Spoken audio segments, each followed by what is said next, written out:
Tapos sabi dito sa verse 23, and the scripture was fulfilled that says, Abraham believed God and it was counted to him as righteousness and he was called a friend of God. Kita nyo, itong dahilan kung bakit kinoconnect ni James itong nangyari about 30 years later, noong papatayin na niya yung kanyang anak, at sinabi ng Panginoon Diyos, o sinabi ni James dito, na dahil dito sa kanyang works, dito, he was justified. Kinoconnect ito. Sabi dito ni James sa verse 23, and the scripture was fulfilled. Na-fulfill yung scripture nung yung nangyari 30 years before, nung sinabi ng Panginoon Diyos, I am declaring you righteous. Nung sinabi yun ng Panginoon, sabi niya rito, that is now, sabi niya, it is fulfilled. It's fulfilled. Hindi in the sense na parang isang prediction yon na na-fulfill dun sa ginawa ni Abraham 30 years later nung papatay na siya. It is fulfilled in the sense na nakikita yung ebidensya na talagang genuine yung pananampalatayang ginawa niya 30 years before, nakikitang genuine yon because of what he did now. Nung sinabi niyang, Lord, wala akong ipagkakait sa'yo. Kung sinabi mo sa akin, ibigay ko, isakripisyo ko itong anak ko, kaisa-isang anak ko, hindi ko alam kung paano ko siya makukuha uli, pero kaya mo naman buhayin ang isang patay. Naniniwala ako sa'yo. Lord, sige, gagawin ko yun. Papatayin ko kung kinakailangan. Sabi ng Panginoon Diyos, now, nakumpleto ngayon. Nakikita ko na ngayon na talagang totoo yung pananampalataya mo dati. Now, it is fulfilled, or in that sense, it is completed. No, completed in the sense na ngayon na ipakita niya yung ebidensya na genuine yung kanyang pananampalataya doon. Kasi doon, sinasabi pa lang niya sa Panginoon, Lord, naniniwala ako sa iyo. But of course, God knows his heart, kahit na walang makitang ebidensya. Pero ngayon, nakumpleto. The fact, nakitang-kita na yung ebidensya ng kanyang good works, nakumpleto, na-fulfill yung ginawa niya noon. So yan ngayon ang sinasabi. Kaya ngayon, ito ang conclusion ni James. Sabi niya, you see that a person is justified by works and not by faith alone? No, kung hanggang doon lang yung nakita natin na sinabi lang ni Abraham, Lord, sige, naniniwala ako diyan sa pangako mo, pero hindi nakita yung good works sa kanyang buhay, pagdududahan natin yung sinasabi nating may pananampalataya siya. Oh, by the way, let me just clarify this. Hindi po ibig sabihin na yung pananampalataya dito ni Abraham was perfect. There were times mahina yung kanyang pananampalataya. May mga time na ganon. May time that there was famine in the land, he went back to Egypt. And then, makita natin na mahina yung kanyang pananampalataya nung sinabi niya sa kanyang asawa na si Sarah, Sarah, sabihin mo, kapatid lamang kita. Kasi baka pag-interesang ka nung Pharaoh o yung head doon sa lugar na yon, para masama ka doon sa kanyang harem, patayin ako para makuha ka niya bilang dagdag na concubine niya. Kaya sabihin mo na magkapatid lang tayo.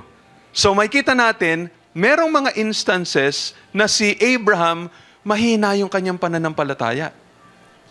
No, pero ang pinag-uusapan dito, ano yung general na takbo ni Abraham? Ano yung general na lakad niya? Pagka siya ay natapat sa isang sitwasyon na talagang sinusubok ang kanyang pananampalataya, anong kanyang gagawin? Ito ang maganda rito Nung natapat si Abraham sa isang sitwasyon na talagang makikita kung talagang may pananampalataya siya sa Panginoon, ginawa ni Abraham yung nararapat. Para bagang sabihin na lang natin ganito. Kunyari ako, no? Halimbawa, sabihin ko, may pananampalataya ako, ganyan. Tapos, may mga time, dahil hindi pa naman ako perpekto, bumabagsak ako sa kasalanan. Pero halimbawa, merong biglang isang taong lumapit sa akin. Sabi niya, ikaw ba si Joram Ramos? Opo, ako nga. Tinutukan ako ng baril. Sabi niya ngayon, ikaw talaga, eto sabihin ko sa'yo, i-deny mo si Jesus Christ, hindi kita papatayin. Pero pag sinabi mo pa rin na si Jesus Christ ang iyong Panginoon, papatayin kita.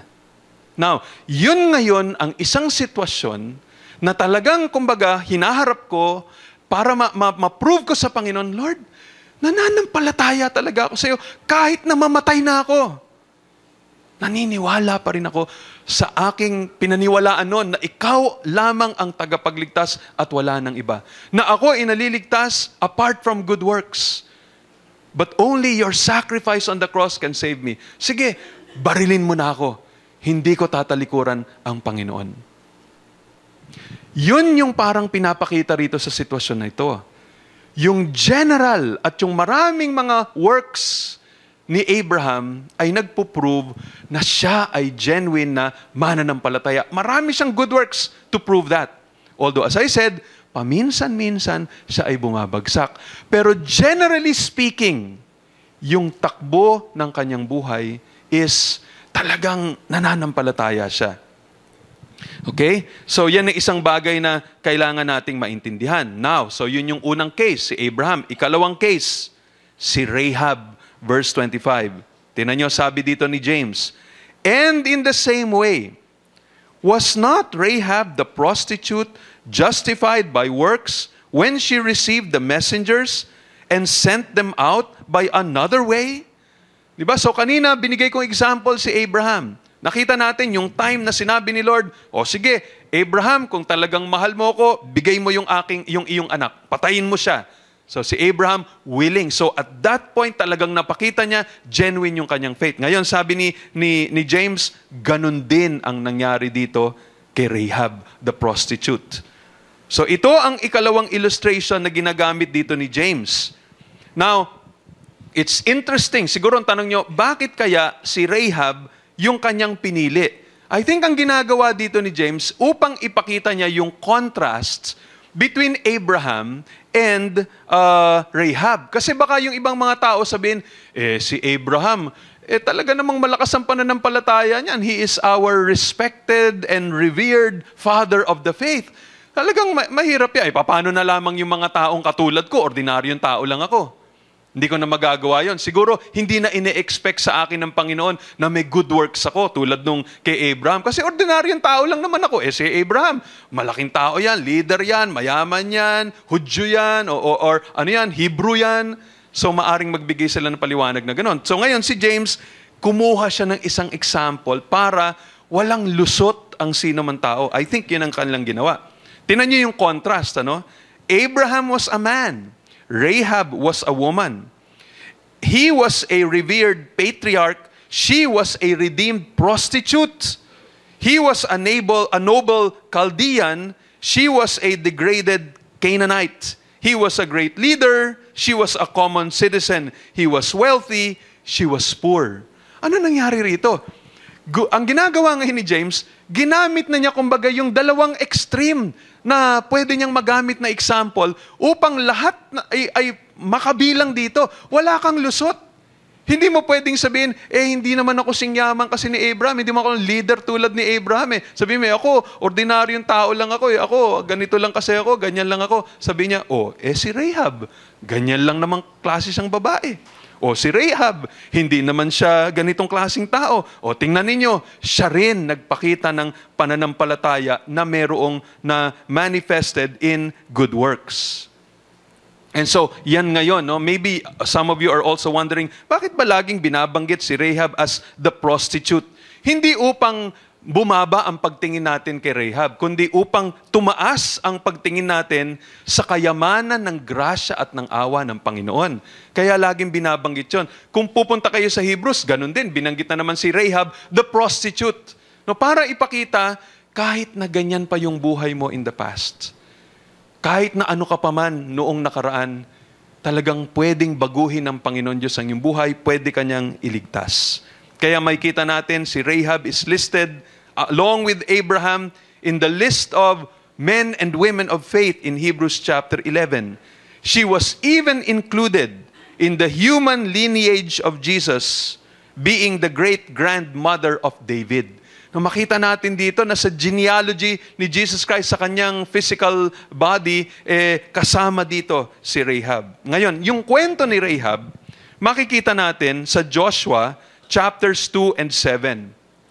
Ito yung kwentong nangyari doon. As reported in Joshua chapter 2, si Rahab na isang prostitute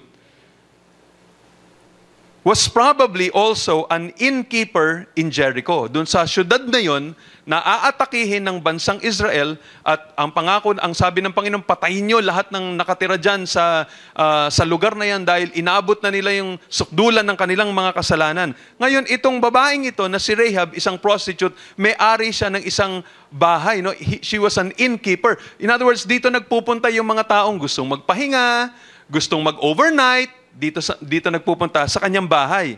Tapos siya, prostitute din siya. So, nagbibigay siya ng aliw dito sa mga taong tumitira dun sa bahay niya for a while. Now, when Joshua sent 2 men into the city to spy it out, yung bahay niya ang kanilang lugar na pinuntahan. Now, not because they wanted to have sex with her, pero nakita nila na, makakakuha tayo ng information dito. Siyempre, as a prostitute, madami siyang mga customer, madalas nakakarinig siguro siya ng mga kwentuhan, mga chismis at kung ano, malalaman niya kung ano nangyayari ngayon doon sa loob ng Jericho. So that was the best place at that time para hindi siya mahuli na makakakuha siya ng information. So yun yung ginawa ng mga spies. Ngayon, ito nangyari. Nabalitaan ng hari ng Jericho na nandun ang 2 spies ng Israel. So ngayon, nagpadala yung hari ng mga opisyales para dakpin ito, para hulihin itong 2 espiya na to. Ang ginawa ni Rahab, tinago niya yung mga spies. Sabi niya, ay naku, pumunta sila dun. Dali, habulin ninyo, baka mahabol nyo pa siya. Nyo pa sila. Pagkatapos nun, nung nakalayo na yung mga tao na yon, sinabihan niya yung mga espiya, dito kayo, pumunta kayo dito sa kabilang direksyon. So, nilinlang niya yung iba para makatakas itong 2 tao nito. Ngayon, bago niya sila paalisin, ito ang sinabi ni Rahab sa kanila.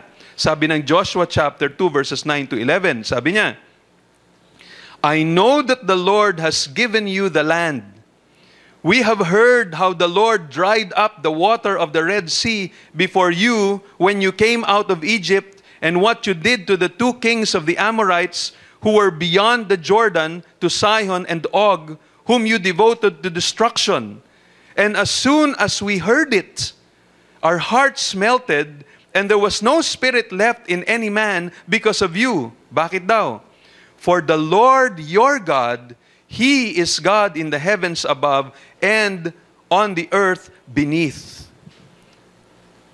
So sinabi niya muna yon. Sinabi niya na, alam namin, nabalitaan namin tungkol sa inyong Diyos. Binigay itong buong Canaan na to sa inyo. Nabalitaan namin kung paano, nung galing kayo ng Egypt, paano nyo tinawid yung Red Sea. Nabalitaan namin lahat yon. Nabalitaan namin kung paano nyo tinalo itong 2 malalakas na mga hari. Sabi niya, natalo nyo yun. Kaya sabi niya, naniniwala ako, kumbaga sinasabi niya rito, that the Lord, your God, He is God in the heavens above and the earth beneath. In effect, ang sinasabi niya, naniniwala ako sa inyong Diyos. Nananampalataya ako sa inyong Diyos. Pero tingnan ninyo to. Hindi lamang sinabi ni Rahab, nananampalataya ako o naniniwala ako sa Diyos, and then, pagdating ng yung mga gustong dumakip sa kanila, na padala ng hari, sabi niya, andito po sila nagtatago. No, hindi niya ginawa yon. Tinago niya itong mga taong ito at sinabi niya doon sa mga gustong dumakip sa kanila, pumunta kayo doon. Diba? So ano pinapakita rito?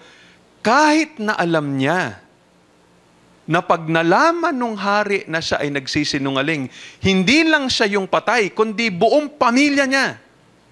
But she risked her life. Willing siyang ibigay yung kanyang buhay dahil nananampalataya siya sa Diyos. At this time, I believe, nananampalataya na siya sa Panginoon. But it was her works, yung kanyang good work na yon in giving, kumbaga, her life to these spies, ang nag-prove na talagang genuine yung kanyang pananampalataya sa Panginoon Diyos.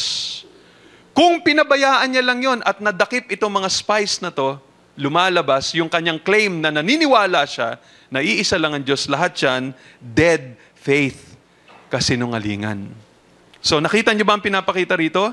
Yung kanyang good work na ginawa rito ay ebidensya ng kanyang pananampalataya. Yun ang gustong sabihin dito ni James. Gusto niya sabihin, yan ang ebidensya. No, kung wala nun, edi patay yung pananampalataya ni Rahab. Okay, so ngayon, ito ang kanyang conclusion. Sabi niya sa verse 26, "For as the body apart from the spirit is dead, so also faith apart from works is dead." Yun ngayon yung kanyang conclusion. As the body apart from the spirit is dead, so also faith apart from works is dead. Yun yung kanyang pagtatapos ng lahat ng section na ito. So, inulit niya yung sinabi niya sa James chapter 2 and verse 17.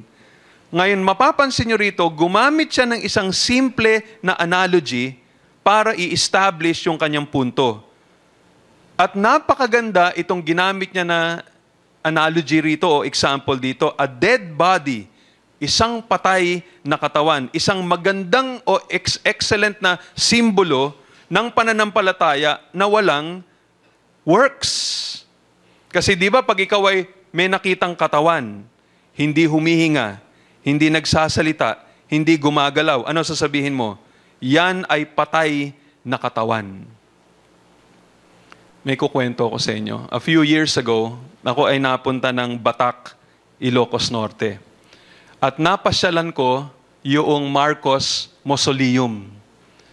Dito nakalagay yung sinasabi ng mga die-hard followers ni dating President Ferdinand Marcos na yun daw katawan, yun daw bangkay na nakalagay doon ay ang actual na katawan ni Marcos.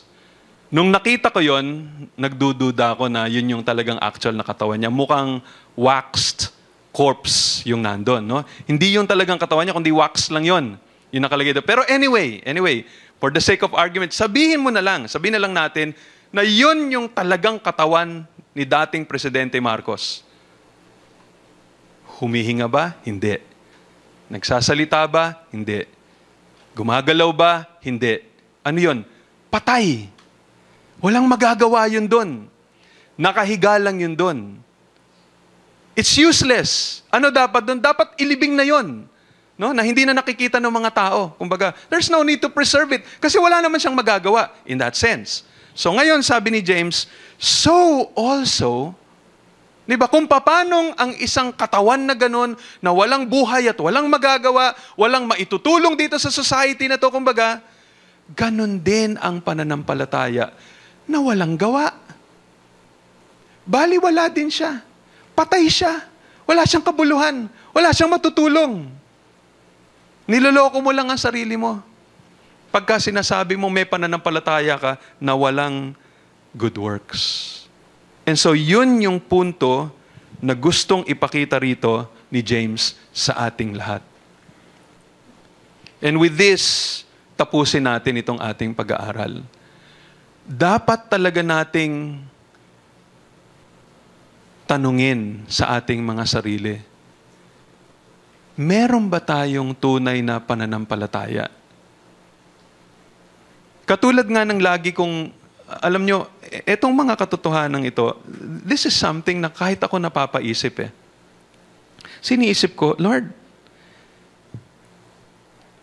I think ito ang isang malaking problema ngayon ng mga evangelical Christians. Hindi masyadong, etong bagay na ito, pwede natin sabihin siguro, hindi masyadong problema ng mga Katoliko kasi lagi nilang sinasabi na kailangan mong good works para maligtas. Of course, mali din sila, no? Kasi nga, sila yung sinasabi, para makapasok ka sa kaligtasan, dapat may good works. As we've seen, mali yun. Pero tayong mga evangelical Christians, kine-claim natin na naniniwala tayo that salvation is by faith alone, by grace alone. And then yung iba, of course, no, may naniniwala pa talaga na tungkol sa eternal security. Ako naniniwala ko doon that when you are genuinely saved, you are forever saved. Hindi mawawala yung kaligtasan mo. Pero ang problema, merong mga tao na ang paniwala nila sa eternal security ganito. Pag ikaw ay nanampalataya kay Kristo, pag sinabi mo na naniniwala ka na si Jesus Christ ang nagbayad sa iyong mga kasalanan, siguradong ligtas ka na. And you are already eternally secure. Kahit ano pa mangyari, kahit wala kang good works na may pakita, talagang ligtas ka. Kahit na, kunyari, ikaw ay mister. Hindi mo minamahal ang misis mo, lagi mo siyang binubugbog. And yet, kiniklaim mo na ikaw ay Kristiyano na. Eternally secure pa rin ako. Kahit na ikaw ay magulang na hindi mo sinusunod yung sinasabi ng Bible sa Ephesians chapter 6 verse 4, Fathers, do not provoke your children to anger, but bring them up in the discipline and instruction of the Lord. Sigurado ako pupunta na langit kahit hindi ko sinusunod yan. O kung ikaw ay misis at hindi mo sinusunod yung sinasabi ng Bible na, Wives, submit to your husbands. O kaya, kung hindi mo sila madala tama na yung puro salita-salita against them, kundi by your good works, gamitin mo yun para makonvince mo yung mister mo sa pananampalataya. And you say, hindi ko susundin yun. Magre-rebelde ako sa mister ko dahil naiinis ako sa kanya, galit ako sa kanya. And yet, you claim to be a Christian. Or, kunyari, sabi mo, ako, born again na ako 10 years ago. Nag-respond ako sa altar call. Nag-pray ako na sinner's prayer. But for 10 years, you're not reading the Bible. You only attend a worship gathering once a year. You have no concern for the church of the Lord Jesus Christ. You have no love for Christians. Walang nakikitang good work sa iyong buhay na yung mga tao makukumbinse na ikaw ay talagang mananampalataya. Pagdating sa pagbayad ng taxes, hindi ka nagbabayad ng taxes. Hindi mo nire-remit yung SSS ng mga empleyado mo. For example, for 10 years. Ngayon, nung nandun ka na nakaratay sa kama, kunyari, nagkasakit ka, mamamatay ka na, may bumisitang pastor sa'yo. Nagdududa siya halimbawa, nako, siguro dinidisiplina na itong taong ito. Mukhang dahil hindi naman siya totoong mananampalataya, kaya ganito ngayon nangyari sa kanya. So, sinisharean kunyari ng pastor, alam mo, sister, kailangan talagang tanggapin mo talaga si Lord bilang Panginoon mo, tagapagligtas. Tapos sabihin niya, Pastor, alam mo, yan nga talaga yung pananampalataya ko 10 years ago, I really believe that Jesus Christ is my Lord and my Savior. Wala na akong ibang pinagkakatiwalaan pa. Hindi ako naniniwala sa mga idols. Hindi ako naniniwala sa good works, kundi just by faith. Alam niyo, yun po ang nakakatakot.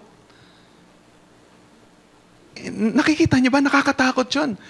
Here is a person, hindi nakikita yung good work sa kanyang buhay, malapit na siyang mamatay, and she or he is convinced, papunta siya ng langit because of something that he did 10 years ago.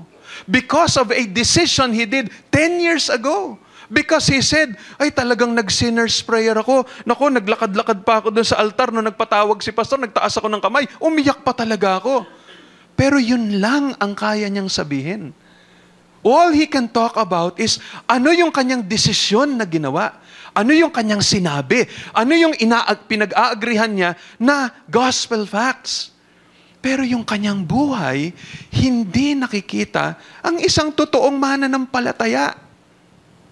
Yan ang sinasabi ni James. Ang tanong ngayon, ilang kaya sa atin dito ang ganon? Na sinasabi natin, Pastor, member na ako ng SDG. Dumaan ako ng interview. Alam ko yung ganito. Alam ko yung aming covenant, church covenant. Pumirma talaga ako. 5-6 na pages. Bawat may pirma ako doon. Pero ang tanong, nakikita ba ng mga kapatiran na kayo ay totoong ligtas? Mahal niyo ba yung iglesia? Sumusunod ba kayo sa inyong mga magulang? Lifestyle niyo ba ang pagtalikod sa kasalanan? O baka hindi pa rin natin tinatalikuran yung kasalanan natin sa pornography. Hindi pa rin natin tinatalikuran yung kasalanan natin sa pagchichismis. Hindi pa natin tinatalikuran yung kasalanan natin sa pagsusugal. Pagka kinokorek tayo dahil sa ating pride, sinasabi, hindi ako proud. Humble ako, ha? Parang ganon ang lagi nakikita sa atin. Sabi na lahat nakita, grabe ang yabang talaga nitong tao. Ngayon, ayaw mong tanggapin. Yun, mga kaibigan, ng sana gamitin ni Lord itong James na to para mabuksan ng ating mga mata. Habang meron pang pagkakataon na magsisi. Baka mamaya, patay na tayo. Akala natin, ay naku, papunta na ako ng langit. Pagharap natin sa langit, sabi natin, Lord, Lord, did we not prophesy in your name? Did we not cast out demons in your name and do mighty miracles in your name? And Jesus Christ will tell us, I never knew you. Depart from me, you doer of iniquity. You will know the tree by its fruit.